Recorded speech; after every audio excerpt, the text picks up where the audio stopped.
Hello, Les here. Coming to you today a place called Potato Creek State Park in Indiana. And this, I think, is the Potato Creek. I'm not sure why it's even called Potato Creek, but one of the several green ponds they have here. Pretty cool looking. Yeah, several of these. There's also a big lake, which doesn't look like this. Has a swimming area and a sand beach, which is pretty cool. Big sand beach, and there is a blue-green algae warning on that one as well.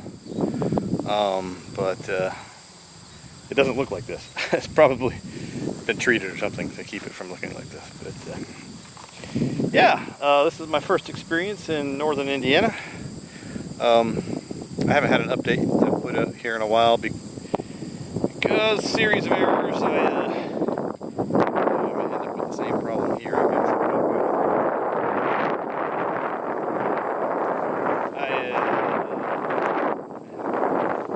this wind doesn't.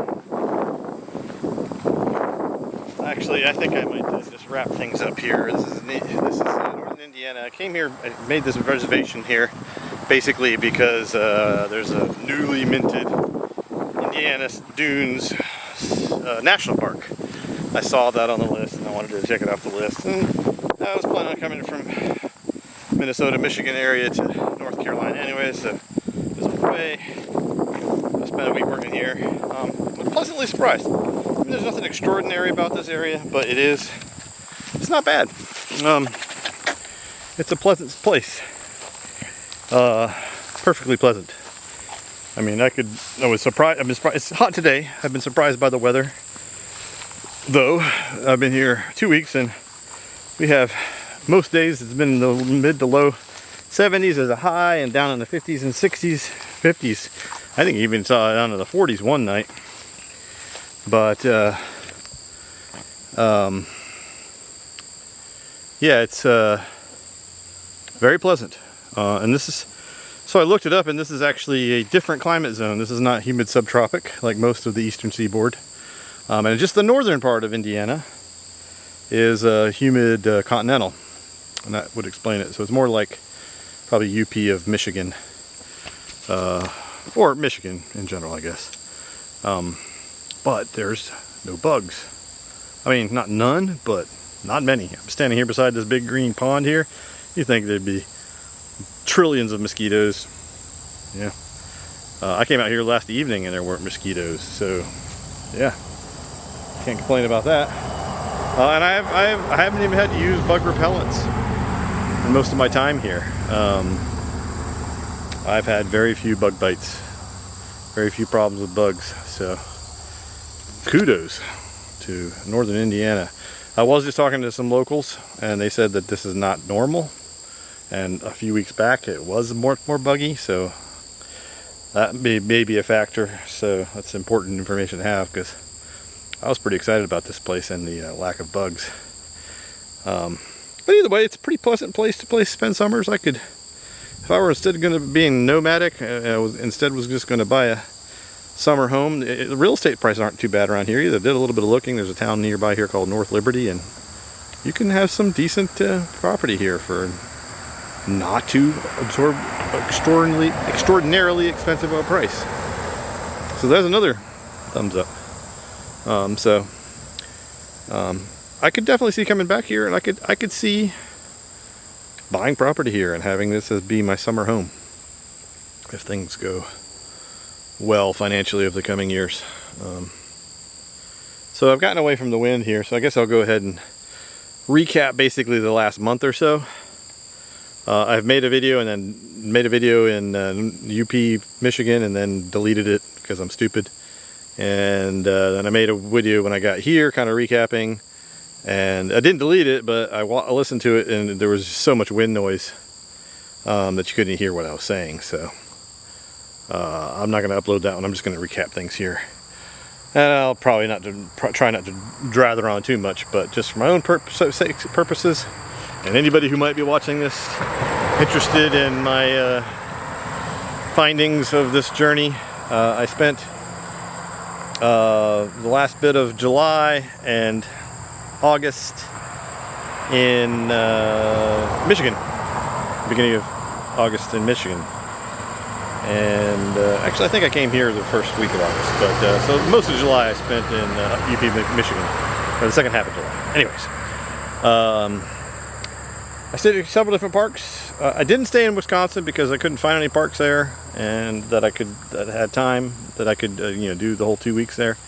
So instead I picked this park called Sylvania Campground in right on the border with Wisconsin actually, and it was beautiful.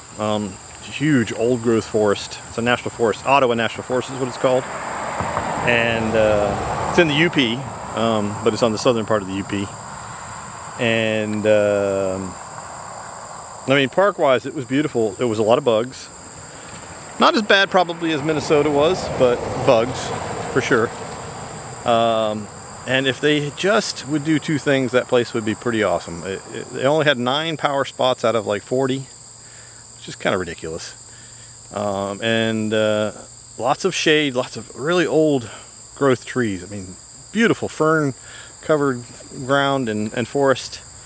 Lots of, you could hike around in there.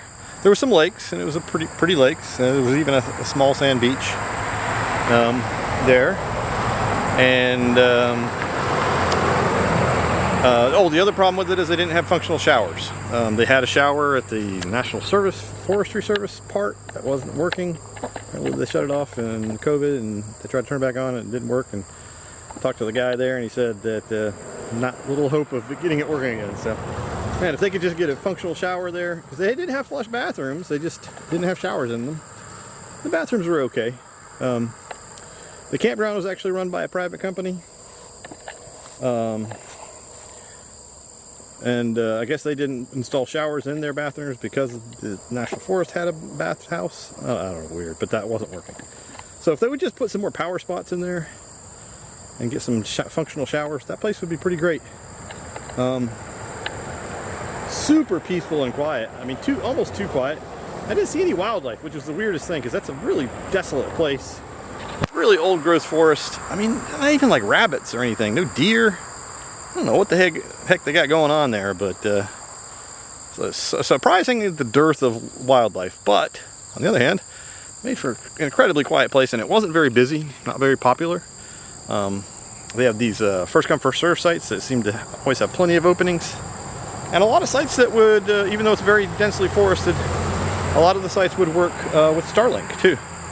And I noted of those because I could see going back there. I mean, especially if you could get one of the sites. There was only a couple of sites that would work with Starlink and had power. But if I could get a reservation at one of those, I would definitely go back there and stay. I mean, even if still had to take showers in the trailer, because they did have a dump station and water fill, and the water was okay. Same could not be said for southern Michigan, but I'll get to that in a minute. I did do some exploring on the northern part of the Upper Peninsula, which is pretty cool. And I had a reservation at something called Goblebik. I don't think I'm pronouncing it right. I never could pronounce that right. State Park. And that place is okay, but just down the road from there is a county park. And the county park's much nicer. And they actually even had long-term stays there. And much more sites that would work with Starlink, much less crowded. Just overall much nicer park. So if I ever going to go back in that area, that's the county, Goblebik. I don't know why I can't pronounce it, but I never could. County Park is on the same lake, Goblebik Lake. That's cool. And then there's quite a few state parks up the UP. There's a small sliver of UP Peninsula. It's a smaller northern peninsula, kind of going along the coast of Lake Superior. A couple of parks there. McLean was a real standout. I stopped at all of them, but McLean was the nicest one, right on the shores of Lake Superior. Nice, very nice facilities. I even took a shower there because I had my Michigan State Park pass, and very nice, and lots of shoreline there to walk on. Beautiful sunsets. Another thing about that place is there are sunsets there, because that is a western-ish facing coast. Going north of there, there was a town called Copper Harbor. Going that far north, probably not worth the effort. There is a state park up there, but it was crammed. People were crammed in there, very, very popular, and really didn't offer that much more, I would say. So I wouldn't go further north than Houghton, Michigan. And there's 2 state parks there. Both of them were good. McLean, very good.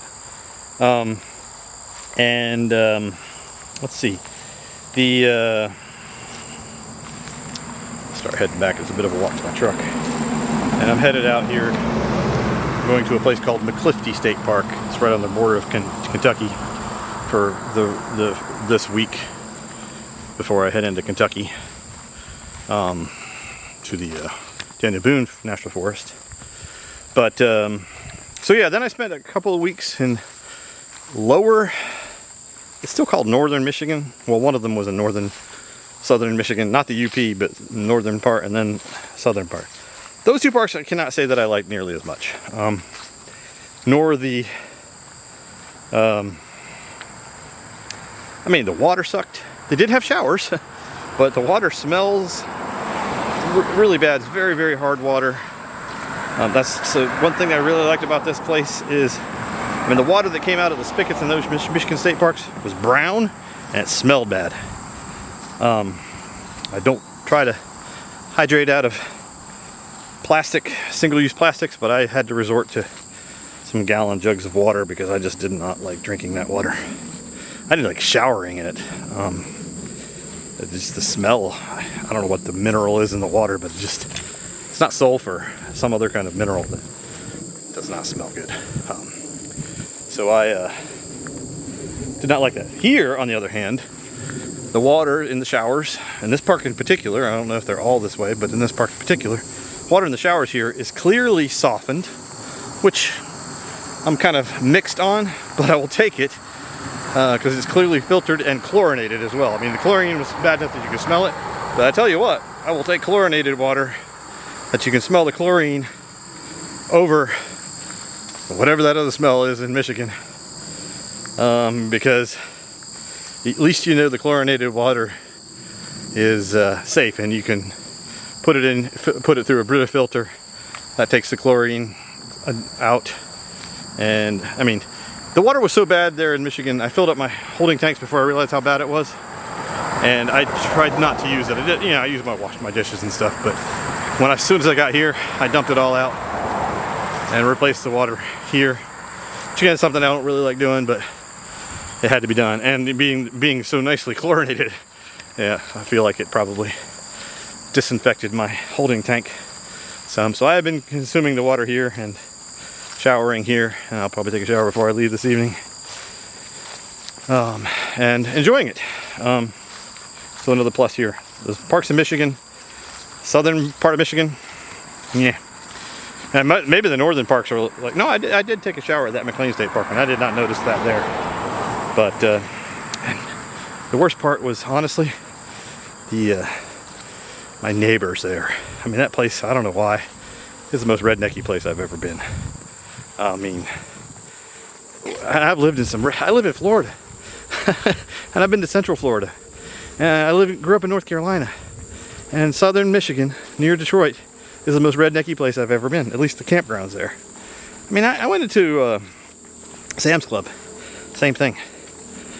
I mean, some of the most disrespectful, backward ass, hell, inbred, I would say, even seemed like people I've experienced in this fair United States of ours. So I'll not be in a hurry to stay there again. There is a park up along the shores of Lake Michigan. It's got some dunes. I do kind of want to hit that. Oh, and between there on the Upper Peninsula, there's something called the Pictured Rocks, and there's a town there. That place is another place. You don't take note less. You need to, if you ever find yourself in UP, Michigan again, which I think is very possible, go there. That looks like a very cool and beautiful place, and I didn't get to spend any. I drove through there, and that was it. Definitely want to hit that again. But anyways, I think that's about it. That's my recap.